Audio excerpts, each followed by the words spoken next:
But what does it all really mean? How do the players and the staff regard their part-time jobs? It's as hard as you want to make it being a chairman of anything. I mean, a manager or whatever you do in life, it's what you make it. And I honestly believe maybe part-time, full-time, I wouldn't think I'd put any more hours in if it was full-time, other than I'd be there all the time. Wouldn't mean I'd do anything. You just have to keep your eye on what's going on around you, and as long as there's good people behind you, there's not a problem. And that's one thing I'd like to say about me being the chairman of Altrincham Football Club. I'm where I am and they're where they are because we've got good people right through the club. You know, from your stewards, people that do the bar, people that do the turnstiles. Without them, there wouldn't be a football club. And without the supporters, there wouldn't be a club. I honestly believe, I sold my business 4 years ago. I thought it'd give me so much more time to be involved. And I think it's the old adage, no matter how much time you've got, you always fill it.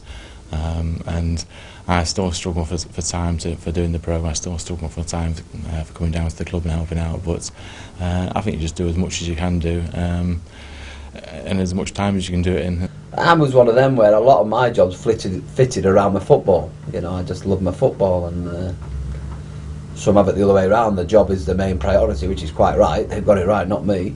And then the football comes around that. I was the reverse on my football, and I have to say, for a lot of the players that I played with, I would say players these days think about football Tuesday, Thursday, Saturday. It was a 7-day-a-week thing in your head when we played football. It was a major priority, even though we were only part-time. And then you went to work and did whatever work you was, but it was all geared to like playing your football, if you're honest. Obviously, when you want to be the best and you want to be at the top, then you've got to put the work in away from the club as well. You've got to do your own thing, go to the gym, go on running. Just depends how much hunger you've got for the game and what you want to achieve out of the game. I don't look at it as part-time myself personally. I know the lads who probably haven't played full-time do, but I try and keep myself thinking that I'm full-time. It's as important as full-time. The league that we play in, everybody's full-time, so if you're not on top of your training and it's not occupying your thoughts most of the day, you're not, the other teams will have an edge on you, so you have to like keep in mind like you're full time, if you know what I mean. Obviously it comes down to players' fitness levels, and that comes down to yourself, and you've got to be disciplined. The nights when we're not training, Mondays, maybe Wednesdays, you've got to put in that little bit more on your own, and that's, as I said, that's self-discipline. So if you want to be in the team and want to be playing every week, you've got to keep on your toes and keep fit. To be honest, it's just a matter of getting used to it. I've done it now for near on 10 years now, so it can be difficult, especially when you're working up to maybe 6 o'clock and you've got to go straight from work to football. It's better if it's training, but if you've got a Tuesday night game, it can be a bit of a nightmare because, you know, I work as a labourer doing tarmac, and so I've been grafting all day, and then you've got to come straight to footy and graft again, you know, so it can be difficult, but again, it's just getting used to it. Well, with Man United, they don't let me. They don't want me doing the. Well, they probably do, but I get away with not doing the games. So I don't travel all over the country, and I don't go to Old Trafford the day of a game. So luckily, most times it's Saturdays, and I can come here on a Saturday. When it's England and we've got qualifiers or friendlies or whatever, that does make me miss games, and I can't get out of that one. But on the whole, I probably miss about 6 or 7 games a season. That's not too bad. Take him away, Matthew, take him away! Give him now, mate!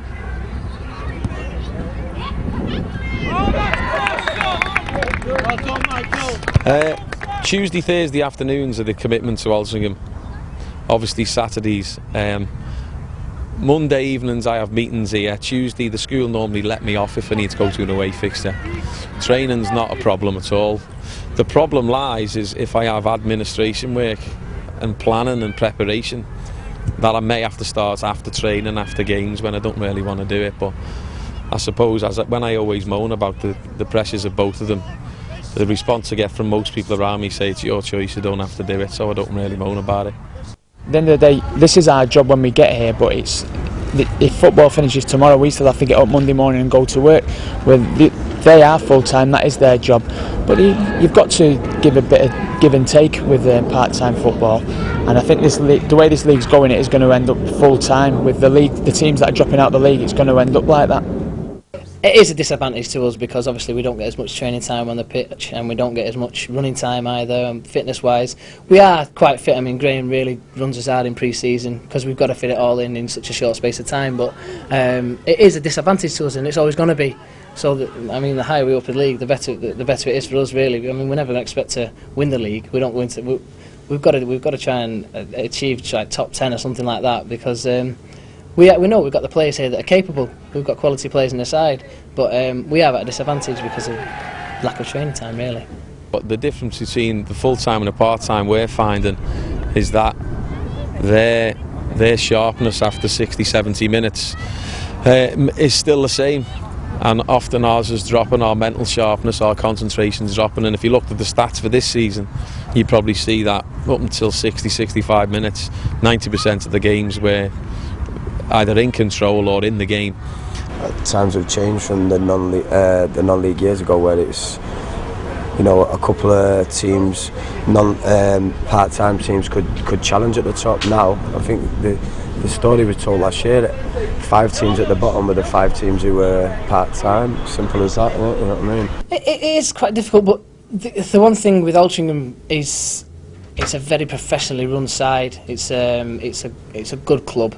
I mean, we've got 2 physios, we've got 3 kit men, we've got people behind the scenes, the board of directors and stuff who are very, very good at what they do basically, and it's run professionally. So I know it's got the status of part-time, and the only thing that means is the training times really. Everyone else in the league can train like 7 days a week if they want to, but we can't because we've all got jobs. Alti have vowed to never go down that route, but why, if it's so unsustainable, have so many other clubs chosen to do so? Unfortunately, I've learned something in football. A lot of directors and chairmen, they don't mean to do it, but they can't add 2 and 2. Right? It's a business, and you've got to run it like a business. It amazes me, actually. I think you look at all clubs, and the people who run on boards are all business people. And when they run the businesses, I think you run a business to make a profit.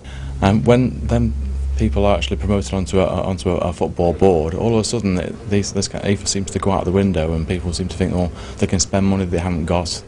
And it does amaze me looking around at the clubs that we visit, that so many people are in trouble, so many people are in financial debt, and the fact that they spend more than they've actually got. I said 5 years ago, that the full-time clubs, and it won't happen now, but the full-time should have gone part-time, and this league should have been part-time. I honestly believe that, because you wouldn't have had the financial difficulties clubs are finding themselves in now. But everybody, especially with the clubs coming out of the league, they get the parachute payments, or they stay full-time. So then the teams who were part-time said, well, we can't compete with this team because it's full-time. It needed somebody to go in and stay part-time and do well. And the others would have said, well, hang on, these are doing all right as a part-time club. Why are we full-time? But everybody panicked. Everybody panicked. This club could have panicked last 2 years because we were always fighting relegation. If we panicked and threw money we didn't have, doesn't mean you wouldn't get out of it. You may have still been relegated, as Southport were, but it's cost you a damn sight more to still be relegated. I think to stay in this league is a massive achievement. I know people think that we could go higher and possibly achieve more, but I'm not sure if we could. It's going to always be difficult because the finances that we get, we stretch our limits, but the teams above us, they stretch them even more, and they get bigger crowds, the full-time, more sponsorship, as we've just proved with our game being called off recently and on the TV. Like Oxford have had, I think it's 4 games so far, so money's going to money, and the lower teams are not getting any. From 2003 to 2005, Manchester United used Moss Lane as a ground for their reserve matches, and as well as generating a good income for the club, it also raised Alti's profile, already helped by Rod Thornley's involvement with the club. As a young trainee, former Red Giuseppe Rossi has fond memories of his time at Moss Lane and a lot of praise for the team's current plight. 2 years ago we spent the whole entire season playing here, and it just basically brought us good luck because we won the league. I think it is tough for these players to go and work in like one place and then go train at night with their team, and you just have to give them a lot of credit because they deserve a lot of praise. And he's not the only famous sports person to respect what Alti are doing. In a rather bizarre encounter, Alti can now claim the Australian cricket team as devoted fans. Bowler Jason Gillespie is even a shareholder. Well, it had to come. he was bowling too well. I was unfortunate enough to meet a guy by the name of Jeff Goodwin. In 2004, I think it was, he was the Australian cricket team's bus driver, and Go Goodwin's coaches was looking after us and driving us around for the ICC Champions Trophy. And Jeff, you know, as chairman of Altrincham, was pumping up how good they were and whatnot, and then arranged for us to go and watch a game. And I think it was 2005 when we came the next year for the Ashes tour.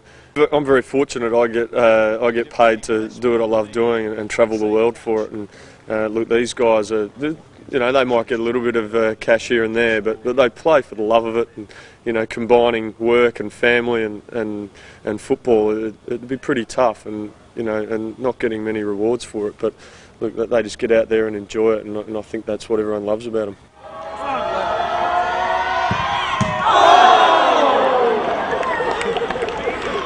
So the reason I played for cricket for Australia was the main reason was because I loved it, and you know, financial reason, you know, money in that is a secondary and takes care of itself. It's a little bit more difficult when you don't get paid to play, but you know, you still, I think you have that same passion, that same love, or even more so, and you know, it shows with the way the club's going.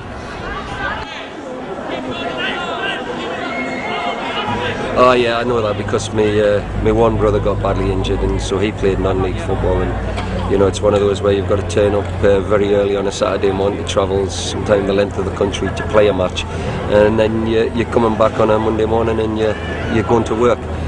So I know what that's all about, and I'm just pleased I didn't play that way and I played at the top end.